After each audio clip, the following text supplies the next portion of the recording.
You're listening to the Murphology Podcast. Thanks for tuning in to the Murphology Podcast, aka Murph here, to share interviews about biking experiences from cyclists who have pedaled to places all over the U.S. Each week we will get to know new people and explore new destinations to ride your bike. As you listen to these adventures, you may wonder, why haven't I done that yet? All right, well, on the show today, we have Chris Strobl. Hey, Chris, how are you doing? I'm great. How are you? Good. Well, I'm hoping this will be a fun interview because you have one of the best Instagram pages that I've seen as far as just like mountain bike videos, and looks like you are having a blast all the time. I appreciate that. That means a lot to me. For mountain biking to me is literally a blast all the time. Yeah. So I try to make it as fun as possible, whenever I can. Sure. I guess, I should laugh because when I say that, like, oh my gosh, your Instagram's amazing, but you probably don't record and post, when you're like in your backyard reading a book or something like that. So I guess. I don't. I mean, I don't think people want to watch me reading a book or whatever, right. But every once in a while when my dogs do something funny or something really cool, I'll put that on there. But generally my Instagram is about mostly mountain biking, but cycling in general. And on a side note, I have been dabbling in mountain biking. I'm doing a trip in September in Colorado, so I'm trying to prepare my body to, do more than just pavement pedaling.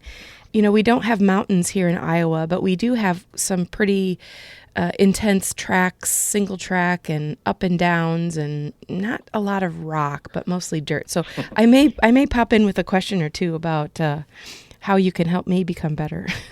Sure, absolutely. I'd be happy to help. Well, first question I ask this to everybody is, how did you get into cycling as an adult? Well, honestly, I've only been riding bikes for, I'd say, about almost 4 years now. Mm-hmm. When I was young, I'm originally from Southern California.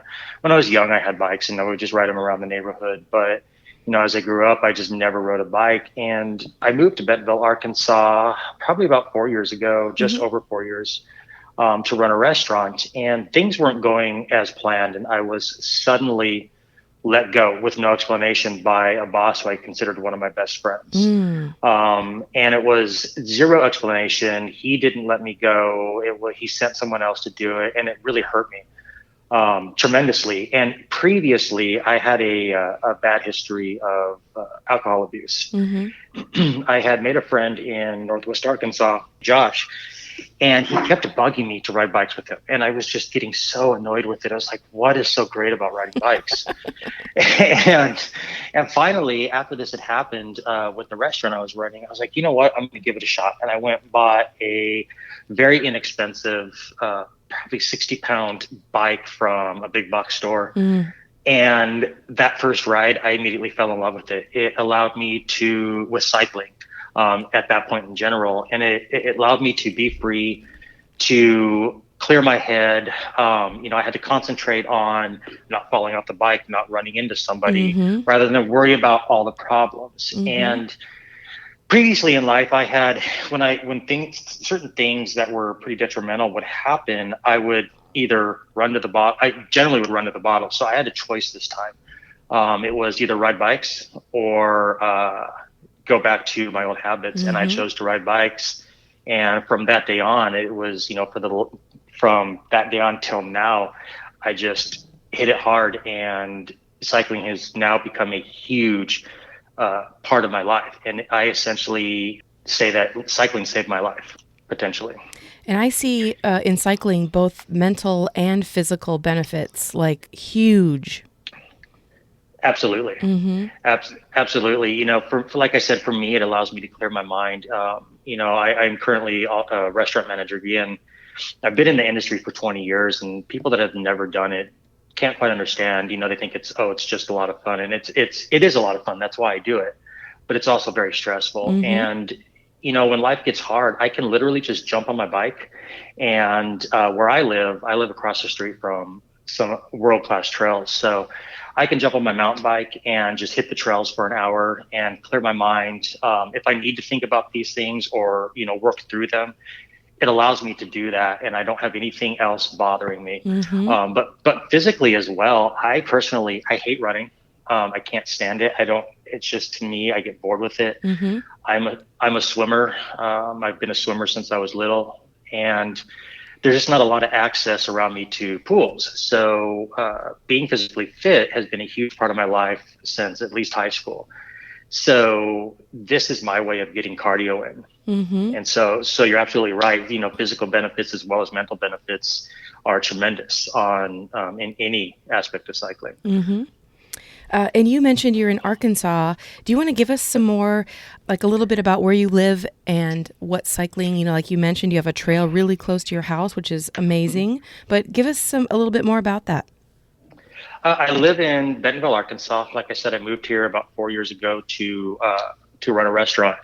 I had honestly never been in Arkansas in my life. I moved from Springfield, Missouri at the time, and I was terrified. I didn't know what Arkansas was going to be like, and I was pleasantly surprised. Aside from cycling, Northwest Arkansas is absolutely amazing. It's incredibly diverse. We have a lot of big companies. Most people know the main company in Bentonville is home office for Walmart. So, that makes things very, very, very diverse. Mm-hmm. But as far as the cycling culture, it's absolutely phenomenal. We are becoming one of the number one mountain biking destinations in the country, and possibly looking into trying to become one of the best mountain biking destinations in the world. We're lucky because two of the heirs to Walmart, Tom and Stuart Walton, are huge mountain bikers. Oh, and nice. So, yeah, it's absolutely amazing. So we're lucky in that respect, but it's not just them that have done this. About 6 years ago, they started a trail system called Slaughter Pin. I believe it was about 6 years ago, and it started with 5 miles of single track. And they realized, holy cow, this is taking off. So they just built and built and built. And now we've got hundreds of miles of trails. And we're currently building about 2 miles a week of trails in all of Northwest Arkansas, actually all of Arkansas. So that includes Central Arkansas as well, like Little Rock and Fort Smith. But so the trails here are amazing. They're world-class trails. We have trail builders from all over the world building for us. And the culture is what you would look to see as a mountain biking community, such as, New Mexico and Taos, Salida, are two of the places that I've been to. Mm-hmm. And it's mountain bikes, but it's cycling in general. The cycling culture, it's not just mountain bikes. There's a lot of road bikes. In 2021, we're going to have the cyclocross world championships here in Fayetteville. Oh, wow. Which is super exciting. Mm-hmm. I don't participate in that. I've seen videos and I think it looks pretty amazingly fun. Mm-hmm. But I don't know that I have the physical fitness to participate in that. We have lots of events. We have a local enduro series here, called the Arkansas Enduro Series, run by Slaughter Trail Guides, who also just bought the Southern Enduro Tour, which is Oklahoma and Texas. So, we have a lot of that stuff, but even events, the Oz Trails Epic Off-Road is one of 3 races of a nationwide series that Lance Armstrong participated in last year. Which is pretty cool. The culture, restaurants here is amazing. We've got great breweries, restaurants off the side of the trail. We can ride from our downtown literally a block and you can jump on the trails, or we have a greenway if you don't mountain bike, road cycling as well. Mm-hmm. This is probably a dumb question to listeners who know all about mountain biking, but when you have events, is it people are on mountain bike trails and maybe do loops, or is it like an out and back, or how does an event or a race work? Well, it depends on the race. Cross country, it depends on the race. So cross country racing is exactly pretty much what it says. You don't go cross country, literally, but they're longer races on. Now getting more and more technical, but a lot of pedaling, plenty of uphill climbs and stuff like that. They're generally about 20 miles long.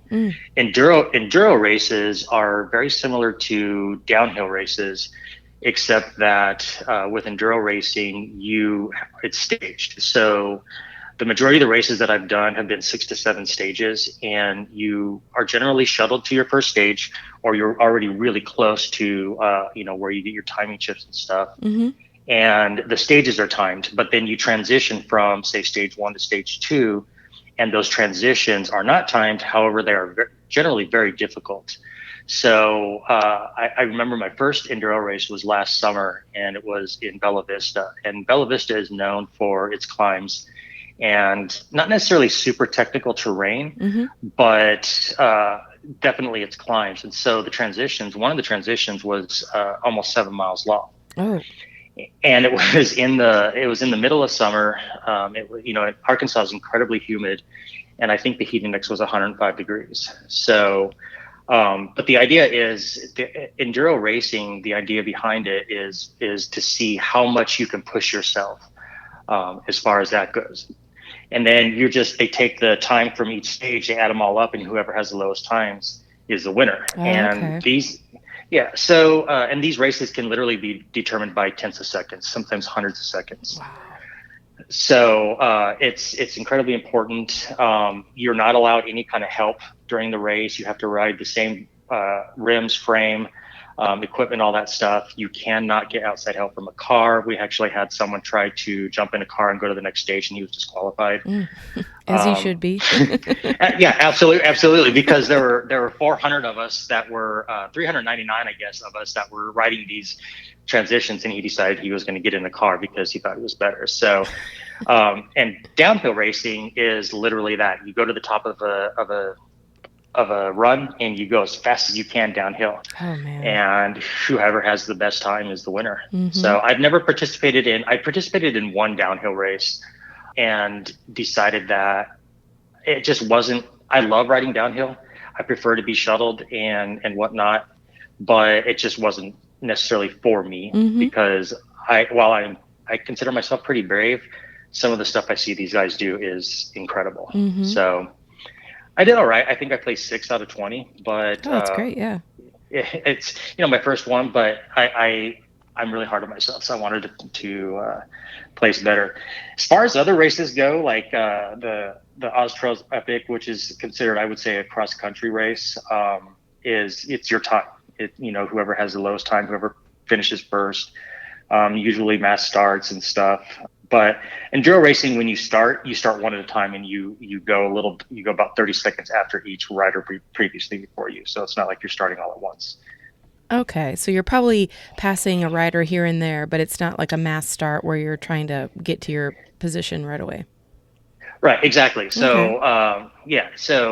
There are times that you will pass somebody. So if you generally, they're pretty good about putting amateurs, pros, and experts. They start them out separate, so there's enough time. Mm-hmm. But there are times. So if somebody crashes, that obviously slows them down, and the rider behind them could pass them. Mm-hmm. And that's part of enduro racing. Mm-hmm. Unless you're hurt to where you can't ride anymore, you just keep on going. Okay. Well, I'm super impressed that you said that 4 years ago, or let's say 5 years ago, you were not biking all the time. So I'm really interested to know how you went from, I'm going to go buy a bike to kind of de-stress and, get out there, to being successful in events and, just learning the skills of mountain biking. Because mountain biking, like my experience is that you can't really look around too much. You've got to be looking at the ground ahead of you, for obstacles, what's coming your way, those sorts of things. So let's get into that a little bit. Sure. Yeah, exactly. I didn't ride bikes at all. And like I said, I fell in love with it just simply because it allowed me to be outside. I love to be outside and to be free. How I got into it, I just rode every day. Mm-hmm. I got on my bike and I rode every single day, the stuff that I knew. And because we're such a popular destination and so many people ride mountain bikes around here, it was very easy to come across somebody and say, hey, what's a really good trail? Or what's something for someone like me who's only been riding for a couple of weeks? Mm-hmm. What should I do? And people are incredibly nice. They'll take you. A lot of times I would have people literally stop their ride and take me to a trailhead that they think that I would be capable of riding, knowing my skill level as well as knowing my bike. And but on top of that, it's making friends and riding with people that either have the same interest and want to get better like you, or Mm-hmm. people that are better than you, keeping up with them, watching what they do, learning how to handle the bike, and just listening to people. And that's pretty much what I've done even to this day. Cycling and mountain biking, especially, you're always learning. Mm-hmm. You're always looking for the next best thing as far as what can I do better? How can I get faster? Or how can I clean that object without going over the bars or anything? So really, it was just learning from everybody around me. And I'm lucky to live in an area where there are so many other amazing riders that I can ask anybody, and they're happy. They're more than excited to show myself as well as anybody else, and so now I kind of pass that on to, when somebody asks me, what do I need to do or what can I do? Well, just come on a ride with me, and, I'll help you out. But, that's how I kind of learned. Yeah. I'm group rides, I joined group rides, and like I said, made friends. Social media has been great. Joined Facebook groups. And then as well as watching many YouTube videos, GMBN, stuff like that, and skills videos and stuff. So yeah, it's amazing. Like, we're in a good place in life when you want to learn how to do something and you can just sit down and look at your phone and watch a video and be like, oh, okay, I'm going to try that. And it actually works. Yeah, so it does. And sometimes it'll get you in trouble. Yeah. You think you can do more than you really can, but if you're smart about it, it actually is. It's quite amazing what you can learn. Yeah. I will, full disclosure, during the quarantine, there was an opportunity to learn how to do a wheelie, and it was like a free 30-day course. And I'm like, this is my chance. I am going to surprise the heck out of everyone and learn how to do a wheelie. And I could not get past the second day. I just could not, nail down the need to push forward and then lift up the tire, and I gave up. I failed, but I'm sure I probably have other tricks under my sleeve that maybe people don't know about yet. But can you do a wheelie? There's two things that I cannot do on a bike still, and it's wheelie and the other is manual. They're both very similar. I think the only difference is manually you're not pedaling to wheelie, and wheelie is you're pedaling. And I can get the wheel up for about a half a second, and then it just falls back down. And I think my biggest fear is I don't think anybody likes to crash. Right. But I see a lot of people, and they're just like so free, and a lot of the young people, because they don't have a lot of, I don't want to say they don't have a lot of responsibility, but they don't have as much responsibility. So if they wreck and they get hurt, it's like, okay, well, they're going to do the schoolwork from home. For me, I still have to work, and I get that wheel up, and I feel like, oh my goodness, I'm about to fall backwards. Right. Yeah, and that's exactly how I was. Right, and I panic and put it back down. So I am actually considering they have the thing called a manual machine, where you hook your bike up to it, and it helps you get the balance just right to do those kinds of things. So I think I'm going to buy one of those. It's one of those skills that people really like to look at and think, oh, that's really cool. So I kind of want to learn to do it. Well, yeah, secretly, I guess it's not a secret if I'm saying it on this podcast, but I still do want to learn. I just need to get more confidence. And like you said, it is all about the balance, because I'm like, I do not want to fall backwards. So anyway. It'll continue to be a dream of mine. Well, I'm sure you can just keep working on it, and you'll eventually get it. I've been trying to do it for, like I said, almost 4 years now, so I still can't do it. Oh, yeah. All right, we'll learn together somehow. All right, sounds good. So speaking, this is a great question based on what we just talked about, but what does it take to brave the terrain? And what I mean by that is, you're not on flat pavement. I mean, you are literally working your way through rocks and bridges and things that are not normal everyday biking. Well, I would say you're absolutely right. It is incredible. And one of the things you said previously was, you always have to be looking ahead. That's a huge thing. And I learned the hard way that where you look is where your bike's going to go. Yeah. So, and I've done it many times where I've looked to my left, and sure enough, I'll accidentally steer left and wreck. Mm-hmm. But I think the biggest thing is to take it easy. Don't throw yourself into double black trails when you're first learning how to ride a bike. Mm-hmm. Start out easy with green stuff and just learn the bike, learn yourself, learn how to get over certain things. A quick interruption to tell you this week's podcast is sponsored by Lizard Lips Lip Balm. These great lip balms contain natural ingredients, come in a variety of flavors, and you can choose certified organic or balms with sun protection. Check it out at lizardlips.net. Now back to the show. What does it take to brave the terrain in general is just to kind of just let go and, trust in yourself. But it's mostly just learning how to control the bike and where to put the bike and stuff. So, I don't really know how to explain how to brave the terrain. The friend that got me into cycling, I'll go back a little bit. He was he's all road cycling. And so previously when I first started riding, I pretty much demanded that he buy a mountain bike because that's what I wanted to do. So he did. And like I said, don't throw yourself on a double black diamond. Well, that's what we did, and we didn't know any better. And so he got hurt, and I don't think he's ridden his mountain bike since. It literally sits in his garage. So it really comes down to don't throw yourself into incredibly difficult situations that you're gonna hurt yourself, but to learn it slowly and as quick as you can. And I agree with you on learning how to control your bike. I think that's like a great piece of advice to give to people because it is, you have to be able to trust your bike, but you also have to be able to trust your body on your bike. Right, exactly. And the slightest little movement with your body can completely throw you offline and cause you to have something that can be pretty catastrophic, as far as a wreck goes, the slightest little mistake. So, the biggest thing is, I've heard this many, many, many times. When I quickly went between bikes. I think I've had 5 or 6 different bikes since I started riding. And I assumed that having an incredibly expensive bike would make me a better rider. And I couldn't be more wrong.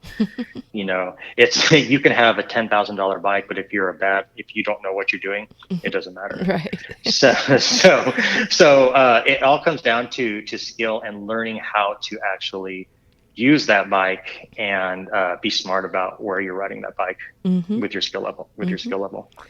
Do you want to take a minute to brag about your bike?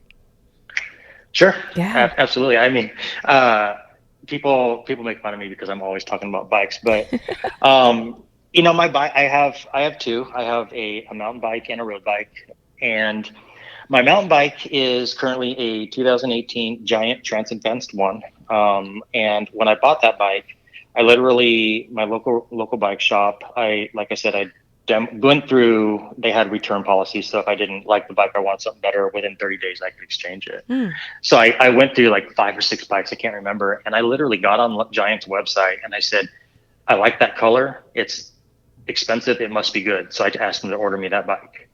So luckily, I got really lucky and ended up with an amazing bike. So it's on their website, it's considered a trail bike. It's in the same category, close to an enduro bike.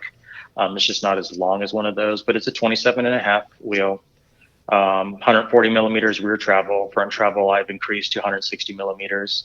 I made it pretty much my own, customized it with different parts and stuff like that. So, and it's been through a lot with me. I think on my Strava, I've got about 4,500 miles on that bike. Nice. So, and then my other bike is a Giant TCR Advanced SL. So, and I bought that because the same friend was doing a huge event in California and said, hey, you should do this.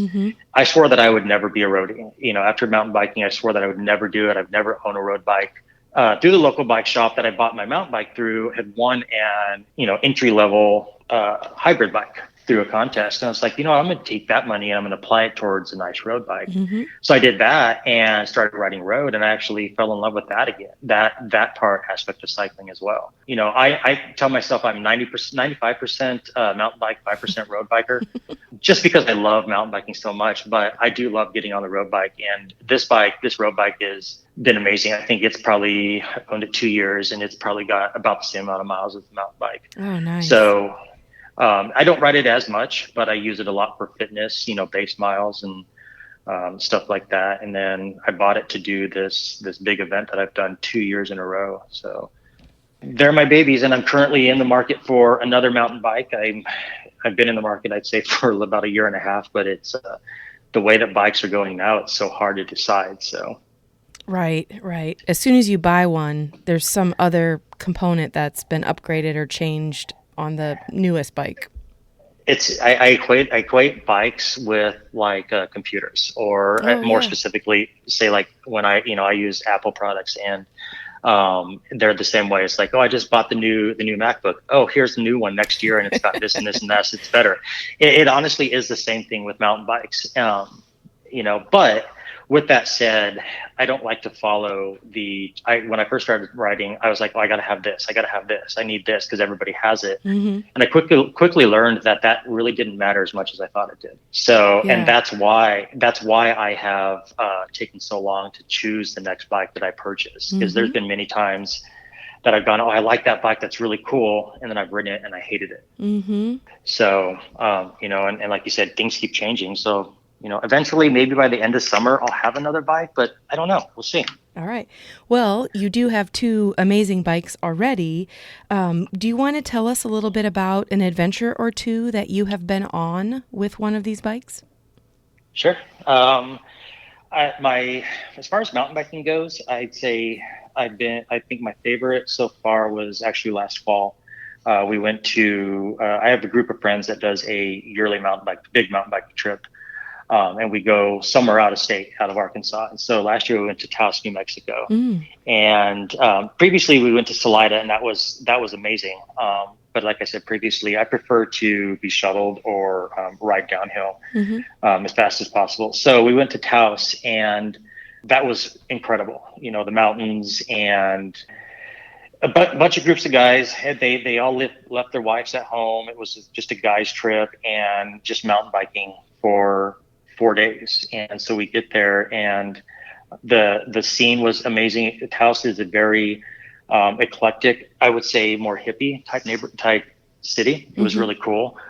People were really easygoing, but the riding was absolutely phenomenal. Stuff that I had, only seen in videos and pictures, and it was just amazed that I actually got to be there riding this stuff. Mm-hmm. Anywhere from super easy stuff to super technical stuff, but it wasn't incredibly difficult like I expected it to be. Mm-hmm. I could say that maybe that my fitness had gotten better, but just the area was really cool, and the scenery, and again going back to just being free and being nature, that was the epitome of it. Mm-hmm. And if you were But if you were on a 4-day trip, are you doing like you're camping at the same place or have a cabin or something and just going up and down the same trails? So no, so this trip we actually got an Airbnb. Okay. So it was a very nice house. It was quite large house, and there was 10 of us. So we had to have a big house, and we chose different trails each day. So the first day we just rode something that was close to the house that we could ride to, Mm-hmm. and then the next day we did something different. And then on our, we would just do little ones, and we have what we like to call our epic ride, which is 20 plus miles. And we pieced together a bunch of trails. And I'm trying to think, I'm blanking on the name of the trail. I think I want to call it the Outer Rim or something like that. But it was pretty incredible because we got to see a lot of people that were what's called through hiking from Canada to Mexico. Oh, wow. And I was just baffled by these people that are literally hiking either from Canada to Mexico or from Mexico to Canada across country, just walking and hiking and stuff. I was like, holy cow, this is amazing. Mm-hmm. So, but no, and then on our last day, we went to Angel Fire Bike Park, which is what I had been looking forward to the whole trip. And basically it's the same place where they ski in the wintertime. They turned it into a mountain bike park for, spring, summer, and fall. And it was lift access, and it was literally every run you did took you 45 minutes and about close to 5,000 feet of elevation loss, when you're going down the hill. So incredibly fast. When you said lift, are you actually putting your bike on the lift, and that's how you're getting up to the top? Yeah. So they have. Oh. Yeah, it's the same chairlift that they use for skiers, except they have at this point they have special chairs that hold your bike in place, and then you jump on the chair behind it and you go up to the top, and you have people up there that pull your bike off, and you get off and you jump on your bike and you pick your trail and you go downhill. Wow, that sounds cool. Close to an hour. It's amazing. It's absolutely amazing. We were supposed to do a trip this year. We were going to go to Moab, and because of coronavirus, all of our trips have gotten canceled. Mm-hmm, So mm-hmm. next year we're planning on going to Whistler. Oh, So okay. we're saving the money this year, and we're going to plan to go to Whistler next year to make it a really, really huge epic trip. So I'm looking Mm-hmm. forward to that. It's the chairlift take you up, and then you just get to enjoy the downhill.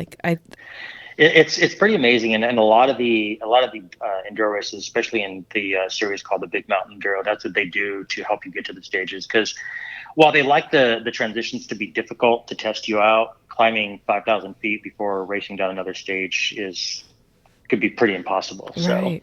A quick interruption to tell you this week's sponsor is Thirsty Pigs, a full-service mobile event company offering beer, wine, spirits, plus catering for any indoor or outdoor event. Check out more at thirstypigs.com. Now back to the show.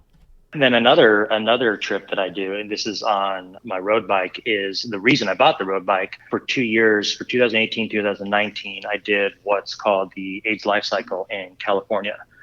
And basically what that is it's a charity bike ride for the San Francisco and LA LGBT centers. Mm-hmm. And you ride from San Francisco to Los Angeles on your bike, 545 miles. It's a week long. So you basically spend the year fundraising, and then you get most of everybody that participates lives in California. Mm-hmm. There are, I'd say, probably about 800 to 1,000 people that live outside of California that participate. We travel there, and that's pretty amazing because not only are you doing an amazing thing, and I use that because, like I said, cycling saved my life. Mm-hmm. And my best friend asked me to, hey, you should try this and do this. And I was terrified. And I was like, I think I can do it. But I wanted to use my bike to help save others' lives because it saved my life. So that's why I chose to do that. That's really amazing because the camaraderie that you see with, you have 3,000 cyclists, 2,000 volunteers, and then just the different towns you go through along the coast of California is just absolutely amazing. And as far as lodging goes, you can do a couple different things. The majority of us camped at each stop each day. Oh, fun. So it's pretty cool. They have a whole team of people that carry your gear for you, so you don't have to carry it on your bike with you. We average about 80 miles a day for a week, but they carry your gear for you from city to city. And then they've worked out different areas where these campgrounds, I guess, some of them were baseball fields, some of them were high school fields and stuff. And you just grab your tent and you set your tent up, you sleep, shower, all that stuff. And then you get on your bike again the next day and do another 80 to 100 miles until you reach Los Angeles. Wow. And when you have, like you mentioned, 3,000 people, for sure, you're enjoying like the scenery and the roads and the beauty along that way. But the amount of time you have to meet people with the same sort of goals, you're all raising money for a great cause. So to be able to hear stories and meet people, and you're all in it together, you're all still pedaling your rears off to get to the next town. That's a really cool event. It's an amazing event. And, I chose not to do it this year. Unfortunately, the entire event was canceled because of COVID. But sure. There's still fundraising. I think I'm still going to participate in the virtual stuff. But it is an amazing event. And they like to it's called what they call the love bubble. No matter what ethnicity, gender, where you're from, your social economic status, anything like that, it didn't matter on this stuff because, like you said, we're all doing the same thing for an amazing cause. And the stories that I heard, the amount of friends that I've made, I rode for 2 different teams both years, one Walmart and then one for Team Facebook. And meeting these people was just absolutely amazing, and hearing different stories, not just from my teammates, but why people are riding this ride, why it's affected them personally or someone that they know they love personally. But then also meeting the people in these different towns was amazing, and they welcomed us so well. At a lot of places, 3,000 cyclists, holy cow, we don't want that. But these people were absolutely amazing and welcomed us. It's still to this day probably one of the best trips I've ever done. What was the name of the event again? the AIDS life cycle. Okay, AIDS life cycle. I'm going to have to look that up. Mm-hmm. Very cool. Okay, so looking at, some of your adventures, whether it's mountain bike or road bike, do you have any that was the coolest type moments? I do. I think my most favorite as far as the mountain bike goes was definitely Angel Fire Bike Park. I'd never been to a bike park, and I'd seen so many videos, these pro riders like Danny McCaskill, Sam Hill, all these pro downhillers, and I was like, holy cow, I get to do what they're doing. This is awesome. But my most amazing times are when I progress on the bike. Mm-hmm. And that's with doing stuff like, clearing a jump, or most recently there's this jump locally that I'd been terrified to do.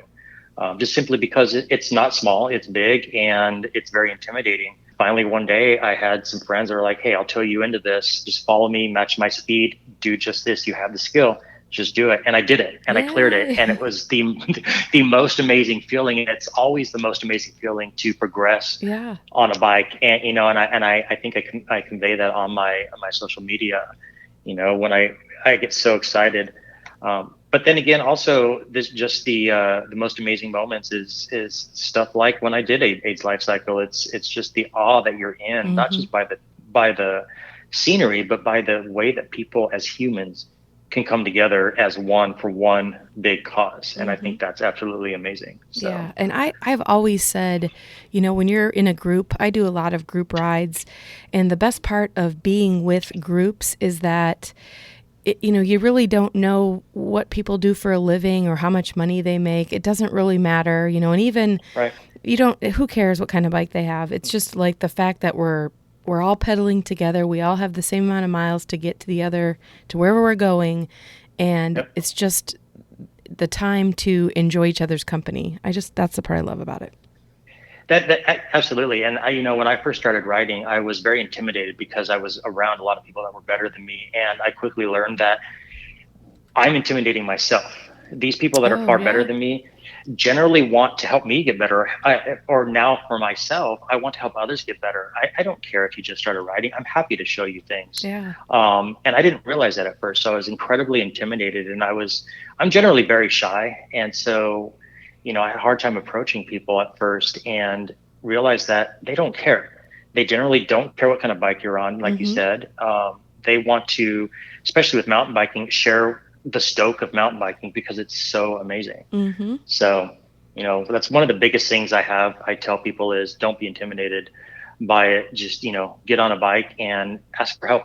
Mm-hmm. Generally nobody's going to make fun of you. And if they do make fun of you, or they do belittle you, then you don't want to be their friends. You don't want to ride with them. Right. Well, I can tell if I come to Bentonville with a mountain bike, I'm going to be looking you up.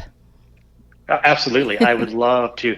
I tell people all the time, my friends that have never been here, rent a bike, or if you have a bike, great, come and see me. I will happily show you our trails, as will many of the other people. We've got some pretty well-known people around here. They're happy to show the trails, especially the trail builders. These guys work tirelessly all year long to build these things for us to enjoy. So they love to show them off. Mm-hmm. Well, I know based on social media that you were on a fun adventure this past weekend, at least at the time of this recording. Any adventures on the horizon as far as yet this year?